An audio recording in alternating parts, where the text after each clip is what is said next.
आज हम दिनेश जी विजयवर्गीय के घर पर पहुंचे हैं और उनसे बातचीत करने वाले हैं। गर्मी शहर से दूर हरी भरी पहाड़ियों के बीच झील के किनारे नीम के पेड़ की छाया में रखी बेंच पर परिवार की चिंताओं से दूर अदरक लौंग दालचीनी वाली बेहतरीन गर्मा गर्म चाय पीने का आनंद लेने आ जाते हैं साहित्य सृजन धर्मी लोग। वे एकांत में बैठ करते हैं अच्छी रचना सृजन के लिए चिंतन, ताकि प्रकाशित हो सके किसी लोकप्रिय पत्र पत्रिका में और पाठक भी ले सके दिल से बेहतरीन सृजन के पढ़ने का आनंद। चाय की गुमटी वाले भी हो जाता है दिल से प्रसन्न जब साहित्य सृजन धर्मी बोलते हैं, वाह भाई क्या चाय पिलाइए, मजा आ गया।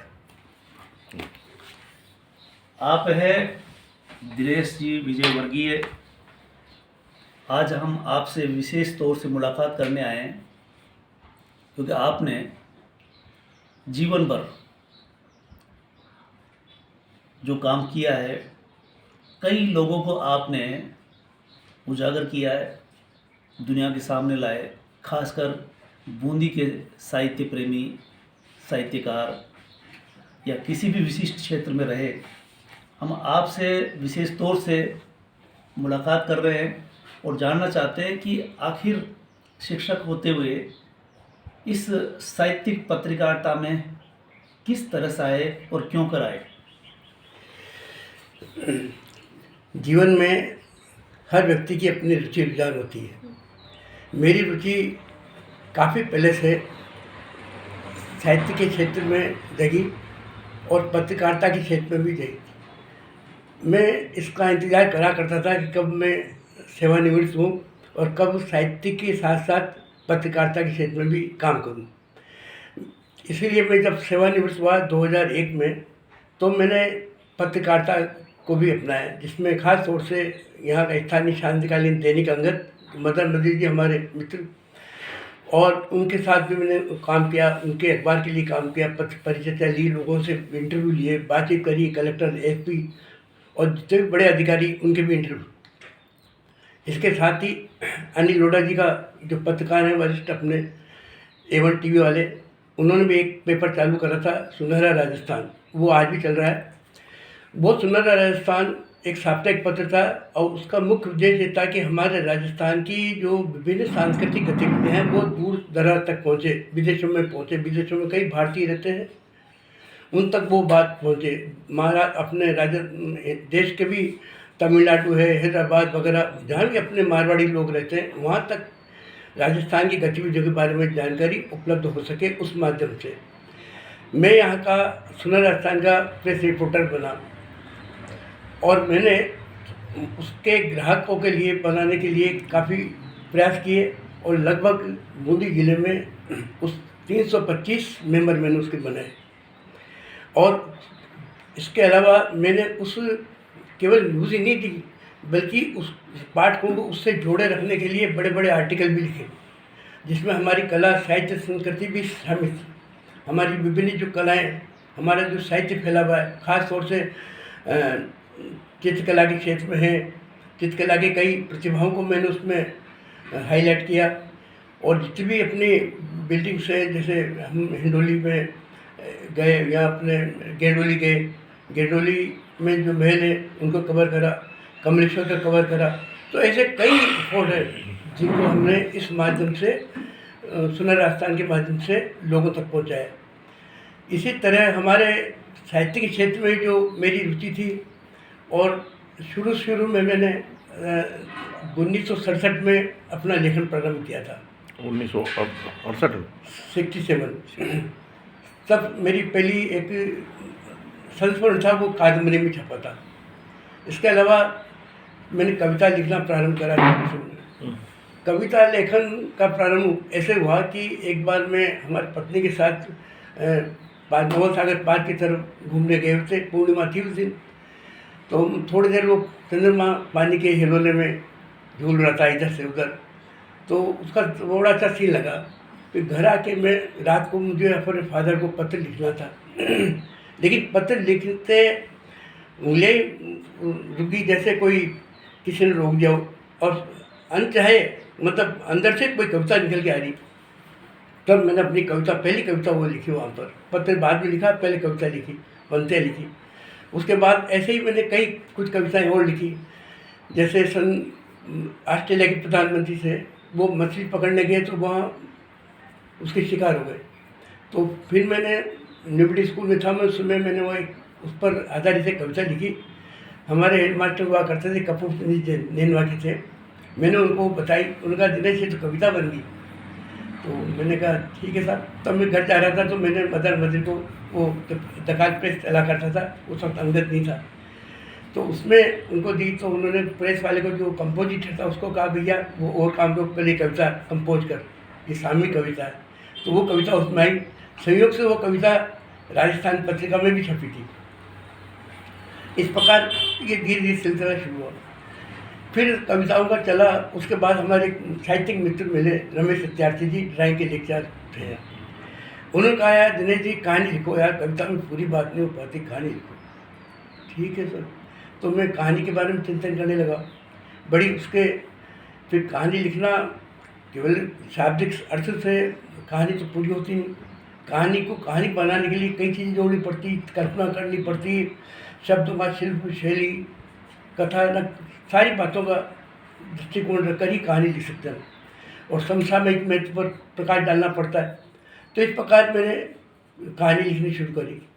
संयोग के ईश्वर की सरस्वती की कृपा थी, मेरी कहानियाँ भी छपना शुरू हुई। उस वक्त राजस्थान पत्रिका का एक साप्ताहिक पत्र अलग से निकलता था, इतवारी पत्रिका, उसमें मेरी कहानी आई। हिंदुस्तान में आई, नवभारत टाइम्स में आई, राजस्थान पत्रिका, नवज्योति, मतलब हिंदी का ऐसा कोई प्रमुख अखबार नहीं था जिसमें मेरी कहानियाँ नहीं छपी हो। फिर उसके बाद कहानी चलती रही, कविता भी चलती रही। और बीच में फिर क्या हुआ कि हमारे एक और मित्र आए कि हिंदी के, डॉक्टर भेरूलाल गर्ग, जो यहाँ हिंदी के लेक्चर हुआ करते थे, 6 साल तक यहाँ रहे। उन लोगों को संपर्क में आनंद है। उन्होंने कहा दिनेश जी आप बाल कविता भी, बाल साहित्य भी लिखो। तो हमने फिर धीरे धीरे बाल साहित्य भी शुरू करा।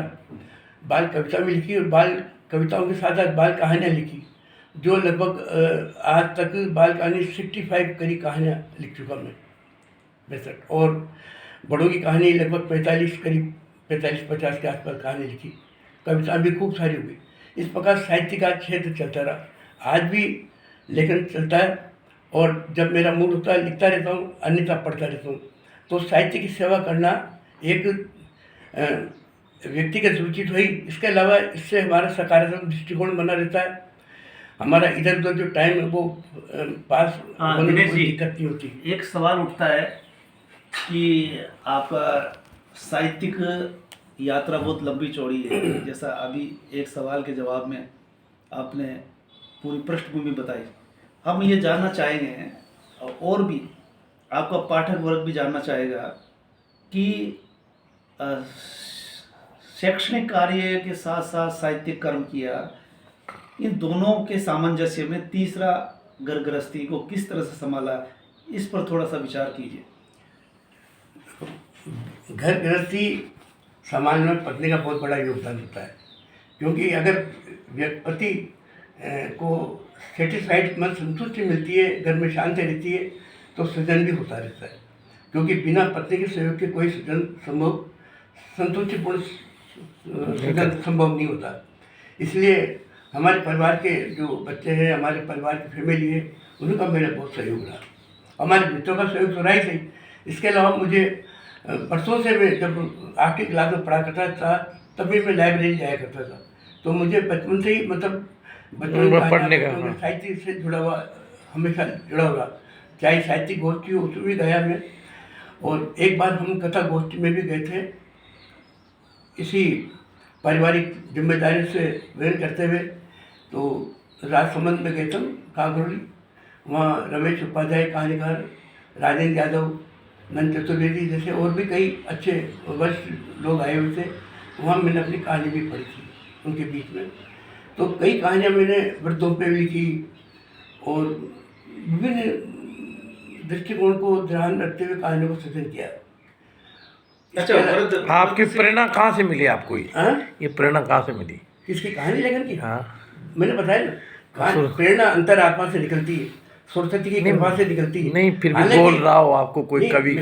मेरी बात सुनो। मैं क्या होता है कि प्रेरणा स्वतः ही जगती है, किसी की जगाने से नहीं जगती। वो तो सहयोग करता है, सहयोग सहयोग करता है। जैसे अपन कोई टीचर शिक्षक बच्चे को उंगली पकड़े सिखाना चाहता तो उंगली पकड़ के छोड़ दिन सिखाता है, बाकी वो सोचे। स्वयं को सिखाता। मेरे जो मित्र थे उनके सहयोग, उनका एक कहानी वगैरह लिखते रहते थे, लेकिन मेरा खुद का अपना मेहनत रही इसमें।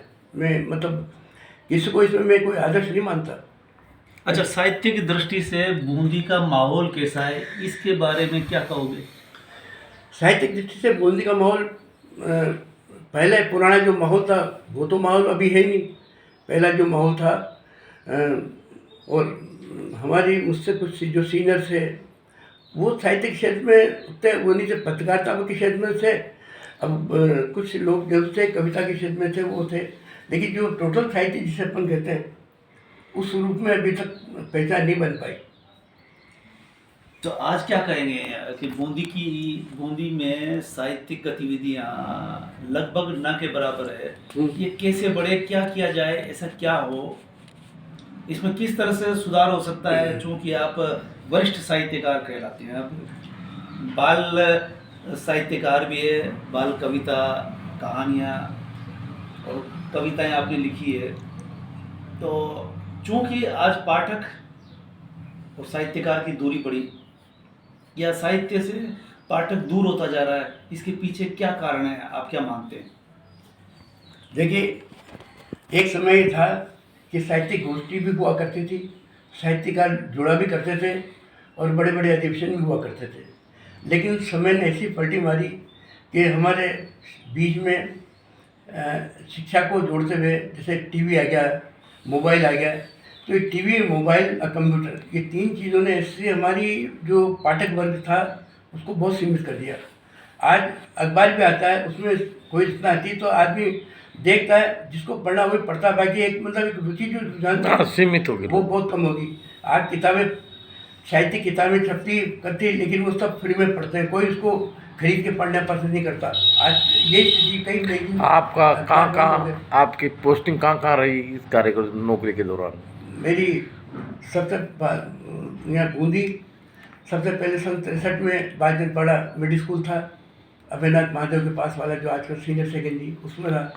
उस स्कूल में 3 बार रहा और 8वीं भी मैंने वहाँ से पास करी।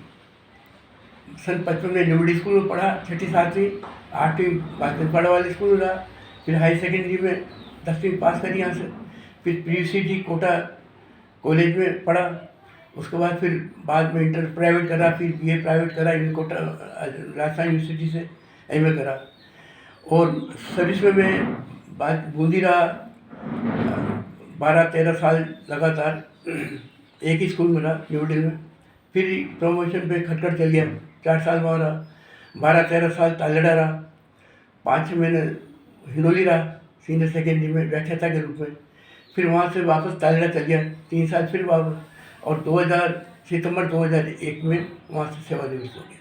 2001 में? अच्छा, तो ये 22 साल की सर्विस मिलता है, पहले 58 साल। एक मज़ेदार सवाल जो अभी हमने किया था और आपने उसका जवाब दिया कि साहित्यिक माहौल अब वो वैसा नहीं रहा जैसे पहले था। साहित्य की तरफ रुझान पहले लोगों का ज़्यादा था। मैं जब यहाँ बूंदी में आया, आप मुझसे मिले, उसी दौरान आप ये गतिविधियाँ किया करते थे। साहित्य अकादमी उदयपुर के द्वारा पाठक मंच चला करता था। वो पाठक मंच के आपके 2-3 कार्यक्रम मैंने अटेंड किए, भागीदारी बना में। उस संदर्भ में कोई यादें हैं? वो एक माहौल अच्छा लगा था कि यहाँ के जितना भी साहित्य के जिज्ञासु है, साहित्य प्रेमी है, LL योगी, इस दौर के जो अभी भी है, तो वो साहित्य अकादमी का पाठक मंच का उपयोग आपने किया, उसका महत्व क्या था? और अब बंद हो गया तो उसकी कमी अब अखर रही है, उसके बारे में आप बता सकते हैं? चूँकि आपने साहित्य का पाठक मंच चलाया था, ये मुझे याद आ रहा है। साहित्य का पाठक मंच राजस्थान साहित्य अकादमी की एक योजना थी, उसके अंतर्गत हमने उसको चलाया। उसका उत्तरदायित्व मुझे दिया बूंदी का। विभिन्न प्रकार की जो किताबें आती थी वहाँ से उसको पाठक तक पहुंचाते थे, फिर पढ़ने के बाद फिर वो अपनी प्रतिक्रिया जाहिर करते थे। मैंने प्रयास करके हमारे जो साहित्यिक प्रेमी बंधु थे उनको जोड़ता था। हमारे कॉलेज के जो लेक्चरर थे भाई बहन भाई, वो भी उसमें आया करते थे। हमारे जो साहित्यिक प्रेमी जो उस समय के पत्रकार थे वो भी इसमें जुड़ा करते थे। तो एक साहित्यिक माहौल जरूर था उस समय थोड़ा, लेकिन वो भी एक सीमित दायरे तक था, ज़्यादा वो नहीं था। लेकिन फिर भी है कि अगर कोई प्रयास करे व्यक्तिगत रूप से तो जोड़ने का प्रयास किया जा सकता है, इसमें दो राय नहीं।